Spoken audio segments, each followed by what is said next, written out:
జై సాయినాథ్ 10వ రోజు పాదయాత్ర మహారాష్ట్రలోని ఉస్మానాబాద్ జిల్లా నల్దుర్గ్ నుంచి ప్రారంభమైంది.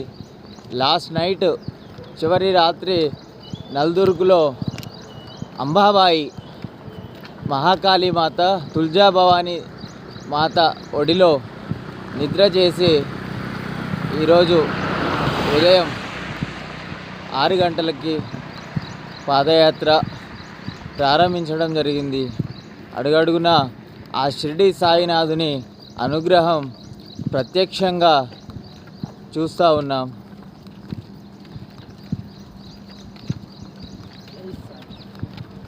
జై బోలో సాయినాథ్ మహారాజ్ కి జై, సాయి బాబా की अखिलांड कोटि ब्रह्मांड नायक राजाधिराज योगी राजा पर ब्रह्म सच्चिदानंद सद्गुरु साईनाथ महाराज की।